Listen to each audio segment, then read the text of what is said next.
I've never been much of a believer in the paranormal, but that night changed everything. It's been 3 years since it happened, and I still can't sleep with the lights off. It was a Friday night. My roommates were out of town, leaving me alone in our quiet suburban house. I had the whole evening planned: pizza, a horror movie, and maybe some late-night gaming. Nothing fancy, just a typical lazy night in. Around 10 p.m., as I was halfway through a cheesy slasher flick, I heard a noise coming from the back of the house. It wasn't loud, just a soft thud, like something had been knocked over. I paused the movie and listened. Silence. Probably just the wind, I told myself, though the rational part of me knew that was unlikely.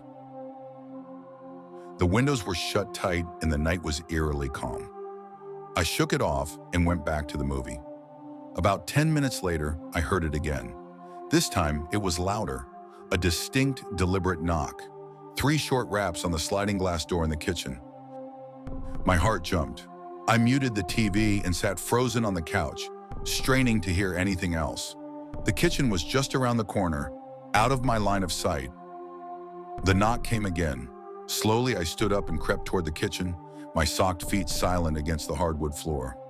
As I rounded the corner, I could see the sliding door. The curtains were drawn, but I could make out a faint silhouette on the other side.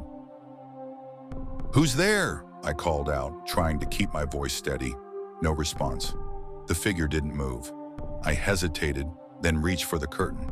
My hand shook as I pulled it back, revealing nothing. No one was there. The patio was empty, bathed in the pale glow of the porch light. I locked the door, double-checked all the windows, and tried to convince myself I was imagining things. Maybe the neighbor's cat had wandered onto the deck. That made sense, didn't it? I returned to the living room, but the uneasy feeling lingered. I couldn't shake the sensation that I was being watched. Every creak of the house made me jump. Just as I was beginning to relax, my phone buzzed.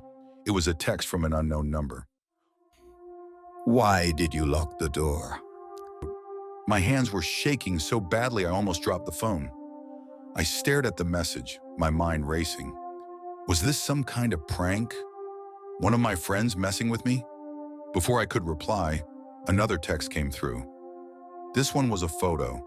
It was dark and grainy, but I could make out the unmistakable outline of my house, taken from the backyard. Panic set in. I grabbed the nearest object, a heavy lamp, and dialed 911 with my other hand. The operator's calm voice did little to soothe my nerves as I explained what was happening. She told me to stay on the line and that officers were on their way. Minutes felt like hours as I waited, every shadow in the room seeming to stretch and shift menacingly. Then the doorknob to the front door began to rattle, slowly at first, then more violently. "They're here," I whispered into the phone. The rattling stopped abruptly, and I heard footsteps retreating down the front porch. Moments later, the red and blue lights of a patrol car flashed through the window. The police searched the property but found no one. No footprints, no signs of forced entry. Nothing. The officer's theory was that it was a prank. Someone messing with me. Maybe even a friend who thought it'd be funny to scare me. But I knew better. The text, the photo, the rattling doorknob. It all felt too calculated, too personal. That night, I didn't sleep. I sat in the living room with every light in the house on, clutching the lamp like a weapon. The text stopped, and whoever it was never came back. But the feeling of being watched, that never really went away. Even now, years later, I still catch myself glancing over my shoulder, half expecting to see a shadowy figure lurking just out of sight. And sometimes, late at night, I swear I hear faint knocking on the windows.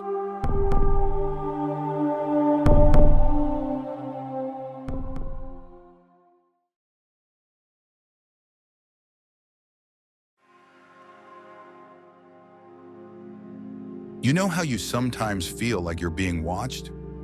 I never believed in that sixth sense until that night. It was a quiet Thursday evening. My roommate, Mike, was out of town for the weekend, and I had the apartment to myself. It was nothing fancy. A 2-bedroom place on the 3rd floor of an old brick building. The kind of place that creaks when you walk and smells faintly of the decades of tenants who've lived there before you. I was sitting on the couch, binge-watching a true crime series, ironically enough. The room was dimly lit by the glow of the TV, and the only other light came from the kitchen down the hall. Outside, the occasional sound of a car passing by reminded me I wasn't entirely isolated, or so I thought. Around 11 p.m., I got up to grab a drink from the kitchen. As I passed the window in the living room, I caught sight of something in the corner of my eye. A shadow. Not just any shadow. It was human-shaped, standing on the fire escape outside. My first thought was rational. Probably just a trick of the light. Maybe a reflection. I walked closer, heart pounding, and peeked through the blinds. Nothing. The fire escape was empty. I laughed nervously at myself, muttering something about watching too much true crime, and went to the kitchen. But here's where it gets strange. When I came back with my drink, the living room felt off. You know how the air changes when someone's in the room with you? It was like that, heavy, still. I chalked it up to paranoia, plopped down on the couch, and tried to focus on the show. About 15 minutes later, I noticed something odd on the screen. At first, I thought it was part of the show, some kind of shadow in the corner of the frame. But it wasn't. It was a reflection. In the TV, I could see the window behind me, and the shadow was back. This time, it was moving. My heart dropped. I didn't dare turn around. My hands shook as I fumbled for the remote to pause the show. The reflection remained still, but it was there, unmistakable. A dark figure, tall and thin, standing at the window. I told myself it couldn't be real. Maybe it's just my reflection.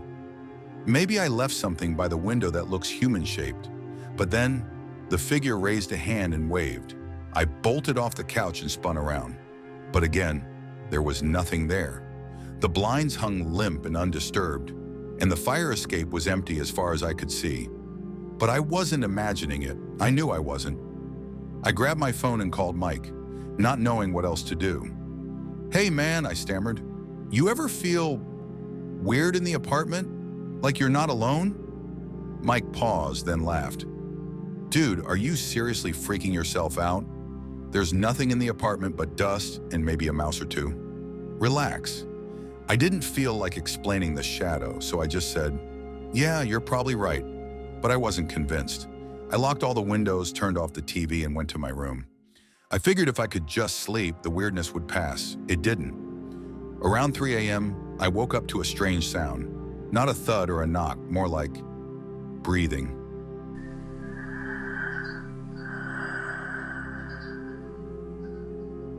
Slow, deliberate, and close. I froze, my ears straining in the dark. It wasn't coming from outside. It was coming from inside the room. I reached for my phone, trying to keep my movements as quiet as possible, and turned on the flashlight. The beam swept across the room, landing on the closet door. It was open. I didn't leave it open. My breathing quickened as I stared at the darkness inside the closet. The breathing sound stopped. I stepped closer, every nerve in my body screaming at me to run. But I couldn't. I needed to know. I yanked the closet door fully open, my flashlight illuminating nothing, just clothes and boxes. I laughed out loud, a nervous, unhinged laugh. Maybe I was losing it. I closed the door and climbed back into bed, leaving the flashlight on. I didn't care if the battery died, I just needed the light.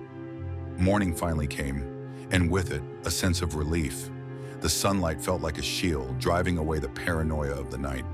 But as I was getting ready to leave for work, I noticed something that made my stomach drop. There, etched in the thin layer of condensation on the outside of the glass, were handprints. 5 fingers, human-sized, perfectly clear.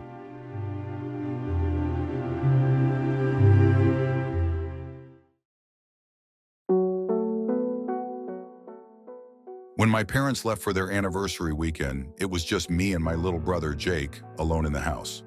It wasn't a big deal. We'd stayed home by ourselves plenty of times. Jake's 10 and I'm 16, so it was my job to keep things under control. Our house is old but comfortable, the kind of place where you can hear every footstep, every door opening, and every little sound. That's probably why I started noticing it. The first strange thing happened Friday night. Jake and I were watching a movie in the living room. Popcorn spilled all over the couch.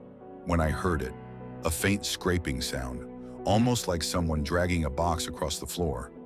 It wasn't loud, but it was coming from above us. Our attic. I paused the movie. "Did you hear that?" I asked Jake. He looked at me confused. "Hear what?" "That noise from upstairs." Jake shook his head. "I didn't hear anything." I brushed it off and didn't think much more about it. But the next day, things got weirder. Jake and I spent the morning playing video games.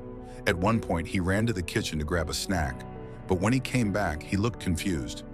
"Did you go upstairs?" he asked. "No," I said. "Why?" He hesitated. "I thought I heard someone walking up there." I laughed. "It's an old house, Jake. Stuff creaks." He nodded, but he didn't look convinced. Later that afternoon, I went into the kitchen to grab a drink and noticed something strange. The back door, the one leading to our small backyard, was unlocked. I was sure I'd locked it the night before. I even double-checked because I knew Mom would freak out if I didn't. A chill ran down my spine. I locked it again and told myself I'd just forgotten. That night, Jake fell asleep early, leaving me alone in the living room. I was scrolling on my phone when I heard it again, the scraping sound. Only this time it was louder. It wasn't random like before. It was deliberate, rhythmic. It was footsteps. I grabbed a flashlight and crept toward the attic door, which was in the hallway near our bedrooms. The stairs leading up to the attic were narrow and steep, and the air grew colder as I climbed. At the top, I hesitated. The door to the attic space was slightly ajar. I shined the flashlight inside, and my heart nearly stopped. There were food wrappers on the floor, candy bars, chip bags, and empty water bottles.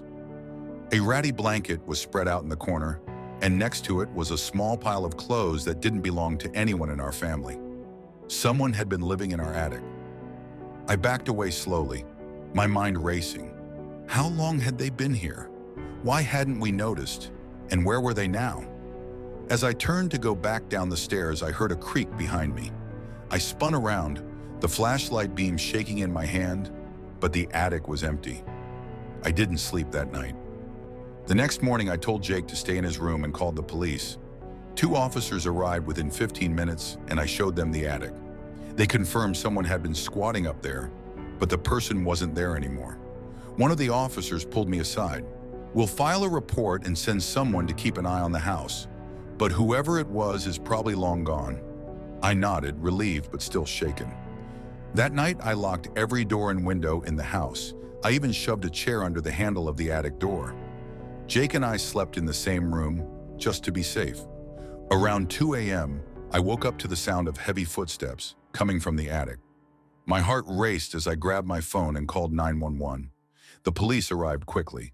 They searched the attic again, but this time, they found something we'd missed before. A small, hidden door at the back of the attic led to a crawl space. Inside, they found a man curled up, staring blankly ahead. He didn't fight. He didn't speak. The officers escorted him out, but before they left, one of them turned to me. "You're lucky," he said.